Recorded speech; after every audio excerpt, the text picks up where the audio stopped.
Yoldaşlar salam, hər vaxtınız xeyir olsun. Mən Günəş Vəliyeva. Bu gün sizə Excel-də insert və page layout tablarının izahını verəcəm. Onu qeyd edim ki, insert tabını Word-də biz ətraflı şəkildə keçmişik. Burada çalışacağım ki, daha vacib hissələri orada olmayıb, burada olan hissələri və yaxud da fərqlilikləri deyim.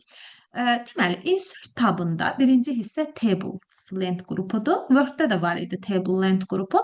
Burada sadəcə fərqlilik nədir? Pivot table və recombinant pivot table. Pivot table hazır cədvəllərdə əməliyyatlar aparmağa imkan verir. Yüzlərlə, minlərlə əməliyyatı daha sürətli, daha tez onlar üzərində işləməyə imkan verir. İkinci hissə illustration'dır. Illustration Word-dan tam-tamına eynidir. Bircə dənə fərqliliyi var. O fərqlilik chartdır. Chart Word-də əmr idi. Lent qrupu deyildi. Burada isə artıq parçalanıb özünə yeni bir lent qrupu yaradıbdı. Birinci, picture, şəkillər əlavə etmək. Hardan? Kompüterin yaddaşından, browse-dan və yaxud da ki, onlayn şəkildə də şəkillər əlavə edə bilərsiniz. İkinci, shapes, fiqurlar əlavə etmək. Üçüncü, icon, ikonlar əlavə etmək. İkonlar buradan əlavə edirsiniz. Dördüncü, 3D model. Əgər kompüterinizin yaddaşında varsa, əlavə edə bilərsiniz və yaxud da buradan onlayn şəkildə. Dördüncü, smart art, sxemlər. Bir dənə istəyirəm ki, sxem əlavə edim. Çünki sxemlə diaqramı çox vaxt qarışdırırlar. Sxemlər smart artdır. Əlavə olaraq üzərinə gələndə smart art və format lent qrupları açılır köməkçi olaraq. Sonra bir də screenshot. Screenshot arxa fonda olan pəncərənin şəklini çəkir, screenshot eləyir, gətirir, sənədə əlavə edir. Məsələn, arxa fonda belə bir şəkil açılıbdı PowerPoint-də. Onun şəklini neynədi? O pəncərəni neynədi? Çəkdi, gətirdi, sənədimizə yerləşdirdi. Belə balacalandıraq. Yerləşdirdi. Belə. Cari pəncərə demək olmaz. Belə, üçüncü chart lent qrupu. Chart diaqram deməkdir. Diaqramlar üçün məsələn yazıram 2, 4, 6. Belə bir neynədim? Belə bir rəqəmləri əlavə etdim və buna uyğun diaqramlar yarada bilərik. Kolumn diaqramı görürsünüzmü? Rəqəmlər var. Diaqram yaradırsınızsa ona uyğun rəqəmlər verir. Və yaxud da bizim ən çox istifadə etdiyimiz pay, pizza dilimi, tort dilimi mənasından əmələ gələn diaqram qrupudur. Bu diaqram yadda saxlayaq ki, faiz hesablanmalarında istifadə olunur və biz bunun misalını da işləmişik. Çünki dövlət qulluğunun qəbuluna fevral imtahanında bu misaldan düşübdür. Məsələn, birinci hissə yadda saxlar ki, bax bu 1, 2 rəqəm var. Bu birinci hissənin payına düşür. Görürsünüz, value, dəyər 2-dir, 17%-dir. İkinci hissə 4-ün payına düşür. Üçüncü hissə 6-nın payına düşür. Buradan belə qənaətə gəlmək olar ki, bu diaqram saat əqrəb istiqamətində gedir. Əgər bu qaydanı bilməsəniz, məsələni həll etmək sizin üçün çətinləşər və yaxud da həll edə bilməzsiniz. Belə. Bu da belə. Və bir də insertdə spark lines var. Spark lines diaqramı xananın içərisində qurur. Məsələn, deyək ki, gəldik bu üçünü seçdik. Buradan diaqram növünün birini seçdik kolon və diaqramı yaradacaq xananı seçməlisiniz. Location'ı, yerini seçməlisiniz. Seçən kimi burada neynədir? Diaqram yaratdı və köməkçi olaraq spark lines diaqramı da açılmış oldu. Hətta burada onun formalarını da dəyişə bilərsiniz. 2-dən 6-ya gedir. Görürsünüz, diaqram üzü yuxarı artma istiqamətində gedir. Belə.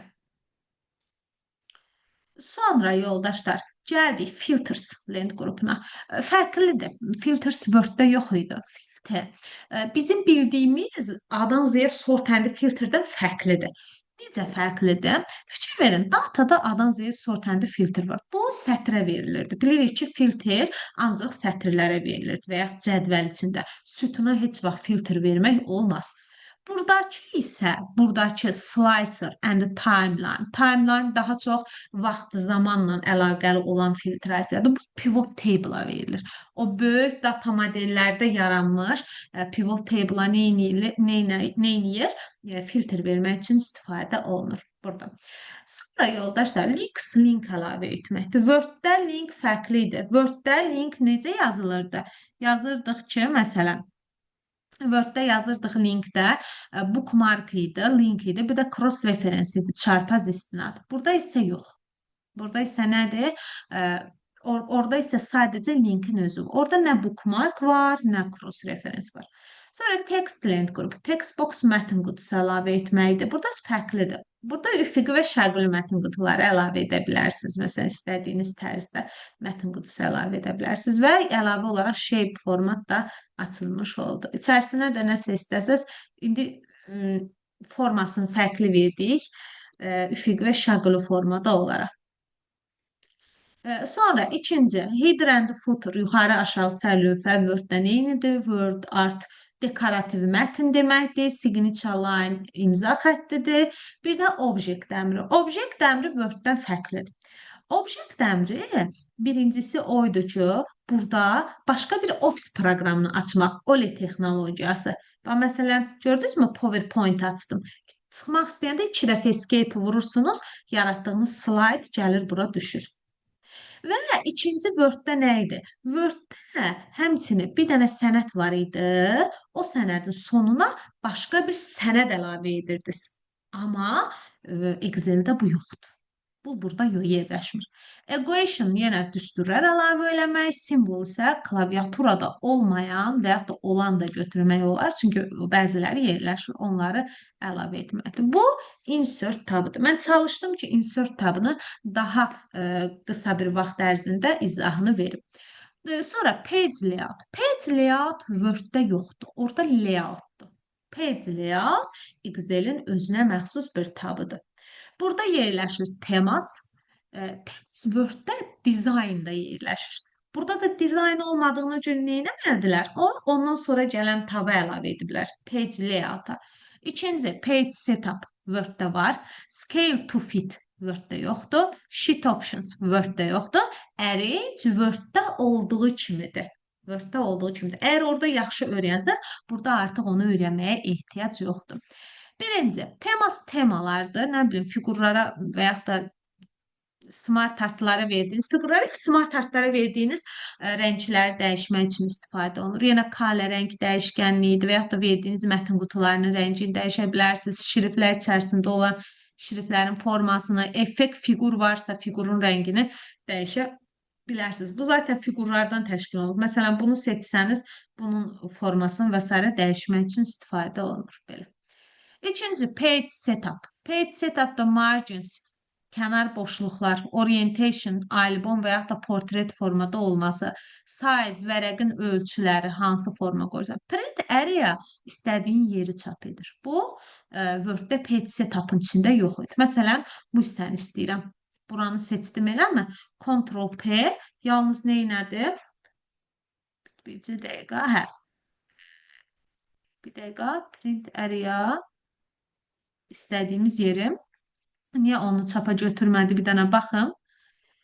Məsələn, deyək ki, bu hissəni istəyirəm çapda.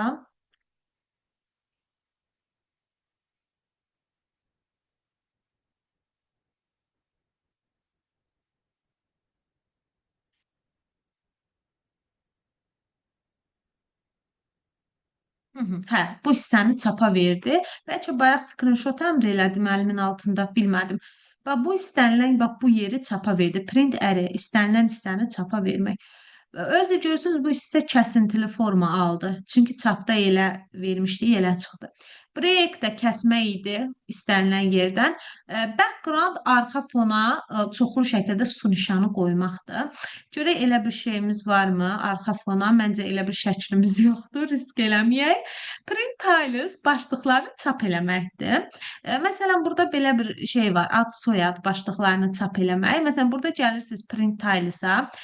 Məsələn, bu hissəni seçirsiniz ki, hə, bu hissəni çapda hər vərəqin başında çapda çıxartsın. İndi fikir ver. Bax, burada bircə dəqiqə biz sən ləğv eləyək. Çünki bayaq çapa onu vermişik. Aha, yenidən seçək. Təxmini seçmişik demək olar ki. Hə, ad, soyad çıxdı elə burada vərəqin başında. Yenə baxırsınız, yenə digər vərəqdə də ad, soyad başda çıxır. Ad, soyad başda, ad, soyad başda. Əslində isə o elə deyil. Bax, fikir ver, ikinci vərəqin başında yoxdur. Ad, soyad bircə yerdə yazılıb.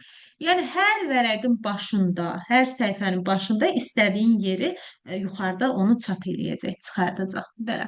İkinci, scale to fit əmri. Scale to fit əmrində weight var, bir də height var, hündürlük. Bu yazdığın ifadəni bir vərəqdənmi çıxartsın, iki vərəqdənmi, üç vərəqdənmi onları göstərir. Neçə vərəqdə. Eyni ilə də hündürlüklərini neçə vərəq olsun onları çıxardır.